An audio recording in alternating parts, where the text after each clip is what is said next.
Hey guys, how's it going? This evening we're going to get out and plant some beautiful perennials, and these are all pollinator attracting perennials here. We have 3 different varieties here: the coral jade sedum, the sweet romance lavender, and blue fortune hyssop right here. We've got all of these already out in the garden, and I really highly recommend these 3 varieties, both for landscape performance and their ability to bloom for a huge amount of the season and attract especially the bees as much as they do. Now, the sedum and the lavender I have had in containers since last year.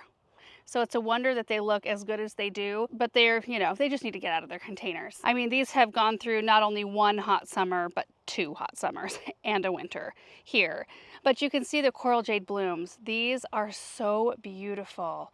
And I can show you what these look like out in the landscape already planted. They look quite a lot better than, like, the leaves here are looking a little yellow, and these will be completely fine. They just need to find their spot out in the landscape.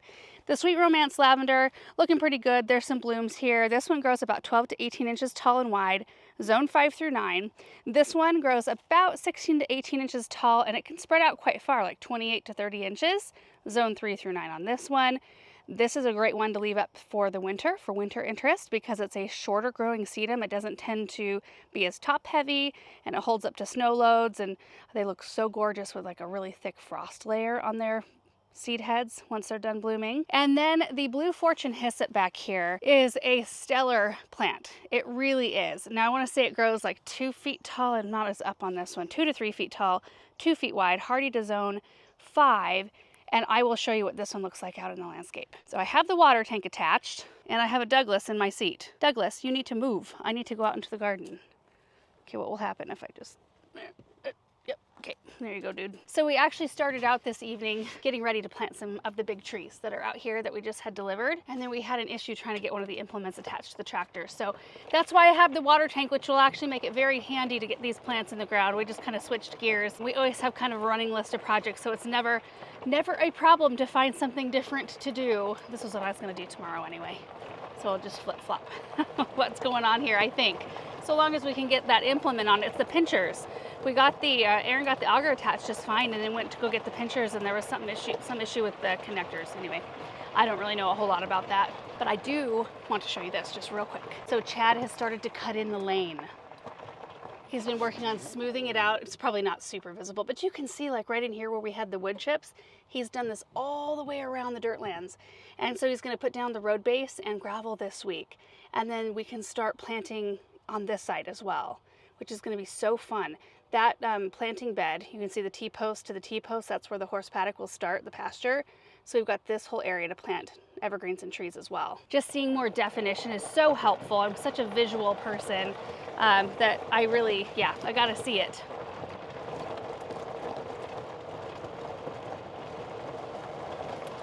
Okay, stopping by for the 7-inch auger. I think that's what I'm gonna use for all of these. And then we can head out to the south garden. Oh, it's already attached, sweet. Look at this, one-handed drill and auger. It's a Garden Answer Edition auger, guys. Awesome, lightweight. Of course, the battery adds another couple pounds. Oh, it just looks stunning. Just look at that. Just in the back of the gator. Oh, I might have to plant those together.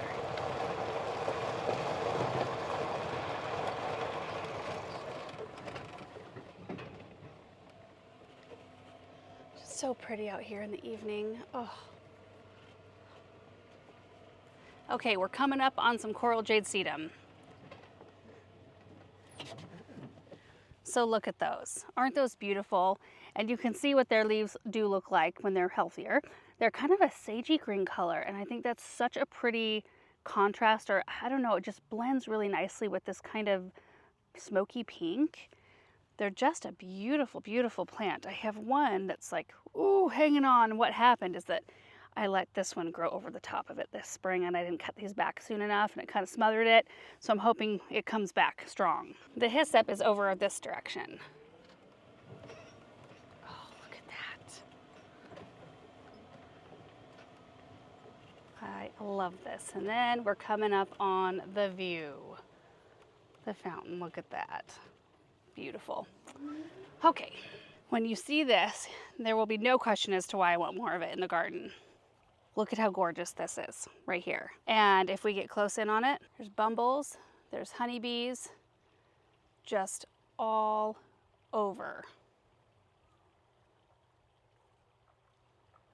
It's incredible.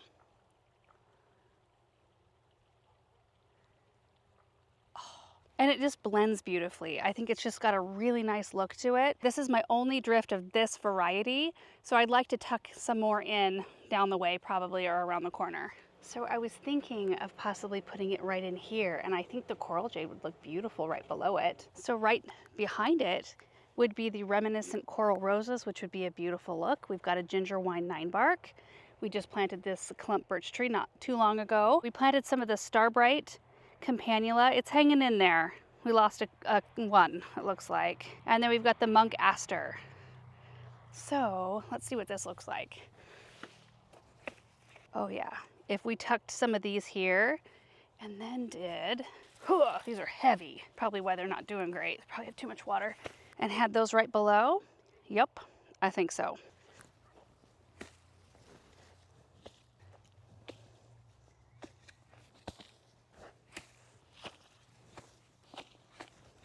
Oh, these two together are wonderful. And the nice thing about having the sedum right here is that we probably won't even need to run a drip line to it. It'll get a little bit of overspray from the grass sprinklers, and that'll probably be sufficient for it. But I think it's just absolutely gorgeous right here. Oh my goodness. Oh, that makes me so happy. I did bring my biotone fertilizer out here. I'm not going to be giving any to the sedum. Sedum doesn't like to be fertilized ever, but I will give some to the hyssop. So let's get these in the ground.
This is gorgeous, especially in this late evening light.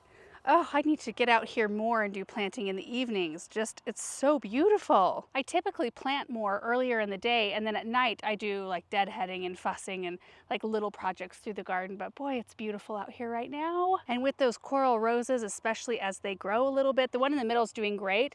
This one right here struggled for last year and then the first part of this year, and it's looking so healthy and great now.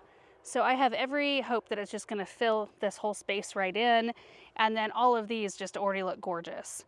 And just imagine that hyssop in one great big mass. Look at this. We better hurry if I'm going to get the lavender in the ground. I did want to show you this area right here. And I think maybe I showed it to you recently, but these dahlias, I am just so impressed with all of, these are the new ones from Proven Winners coming out next year. We planted a yellow, 2 different reddish varieties, and then a pink, and they are all awesome. Like, highly recommend. They are just like, this is one plant right here, and this is all the taller they get, and just tons of blooms all the time. Beautiful border plant. And you know, the nice thing about all the perennials that we're putting in tonight is that all of them, including the hyssop, are drought tolerant, especially the lavender and sedum, of course.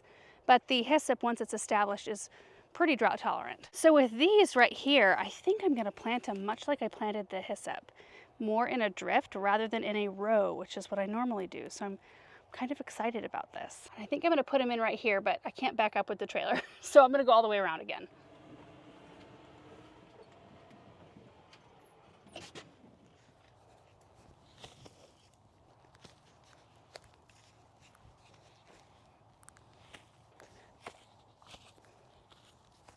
I think this is going to be a pretty look right here. We've just recently planted the green jewel echinacea, and then there's some monk aster right here, which brings us some late summer fall color, while the lavender will bloom way before the monk aster. So we'll have kind of a purple on purple thing going on for just like a little section of this area, but it's a very pretty, look at that. It's a pretty contrast in bloom structure and in purple color. And then we'll start in with something different, of course, after that. And then on this side, we've got some of the cotton candy meadow rue, and then this is a sedum we planted this year. It's had a little struggle, but I think we'll be okay. But that'll bring the nice kind of burgundy red color. I think I'm gonna enjoy seeing this as a mass rather than like a hedge too. I think it's gonna be interesting. So let's get them planted.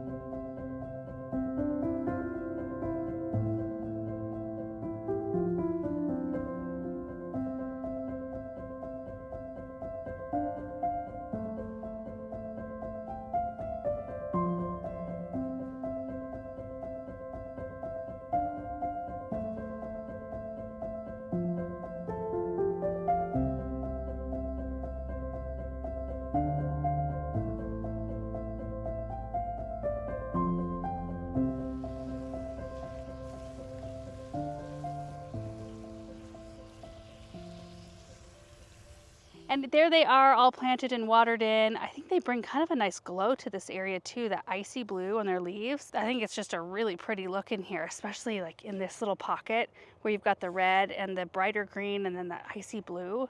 So pretty. And you guys, that is going to be it for tonight's projects. It's just been so nice to be out here. The kids have been running back and forth. I think Aaron's still out there messing with the tractor. Hopefully he's got it all figured out. But it's just such a nice time because in the evenings, everything, it looks like it's just less stressed when the sun is not just beating down on everything. Everything has more of a lush look to it.